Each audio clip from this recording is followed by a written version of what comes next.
O que te impede de mudar? Tu já quis mudar muito uma coisa na tua vida, seja um hábito, seja a forma como tu te relaciona com as pessoas, ou como tu te posiciona, ou fazer uma mudança de emprego, de carreira. Até começou com muita energia e conseguiu implementar algumas mudanças, mas logo foi voltando aos mesmos hábitos. Pois é, mudar nem sempre é fácil. E a psicologia e a psicanálise têm muito a dizer sobre isso.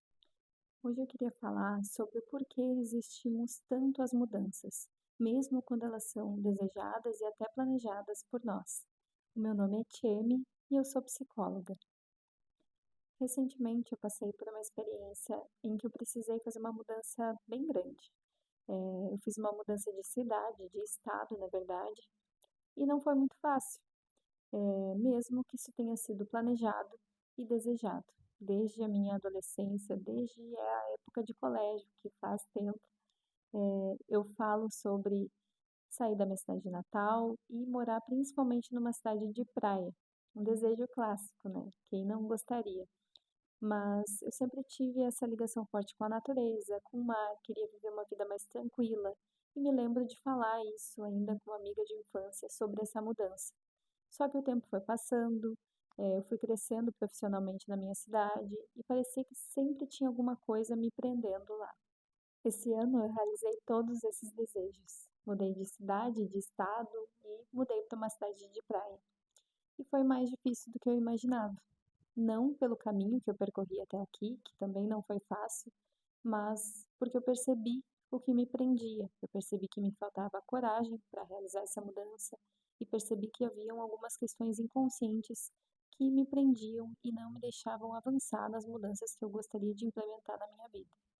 Eu faço análise pessoal, eu passo por esse processo de análise faz cerca de 8 anos, então é algo que eu vivo na minha experiência própria. Mas afinal, o que nos impede de mudar? Muitas vezes nós repetimos padrões inconscientes e comportamentos, mesmo que isso nos faça mal.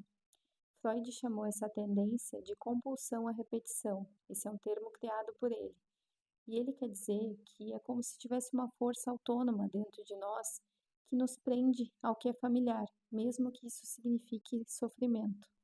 Por exemplo, pessoas que se envolvem constantemente em relacionamentos tóxicos ou em relacionamentos em que há comportamentos parecidos entre uma pessoa e outra. Ela namora uma pessoa, depois namora outra, e quando percebe, essas pessoas têm comportamentos muito semelhantes e que são prejudiciais a ela.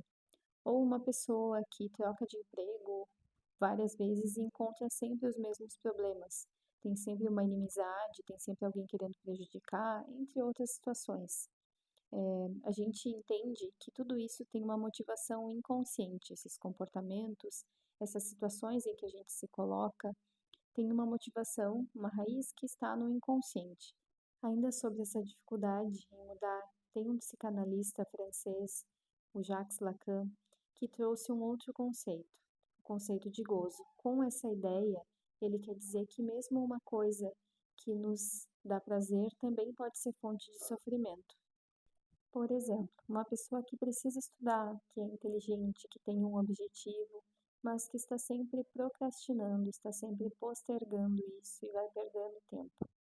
Essa pessoa pode estar sentindo um prazer inconsciente, como se fosse um ato de rebeldia, de estar desafiando os limites, né? Um ato de rebeldia com os professores, com as autoridades, com os pais, e é claro que isso tem a ver com a história pessoal desse sujeito que está nesse comportamento, nesse padrão de comportamento.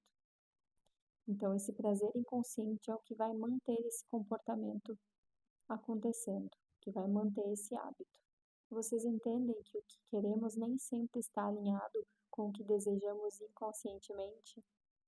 Muitas vezes resistimos a uma mudança porque inconscientemente encontramos prazer naquele comportamento ou naquela situação em que a gente quer mudar, a gente diz que quer mudar, mas não conseguimos. Então, existe um certo prazer inconsciente nessa situação, nesse comportamento, e ele está se mantendo lá dessa forma.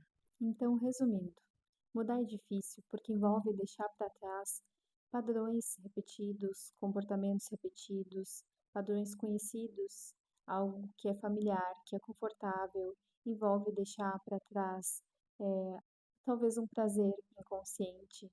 E a resistência à mudança não significa que a gente deve desistir disso, mas que a gente precisa entender o que está nos prendendo, a gente precisa descobrir o que está nos prendendo. Se tu sente dificuldade em mudar, não significa que tu está no caminho errado, significa apenas que tu está lidando com algo muito humano. Se esse vídeo faz sentido para ti, curte aqui, te inscreve no canal e se tu quiser iniciar essa jornada de descobrimento pessoal com a psicoterapia, me chama que eu posso te ajudar.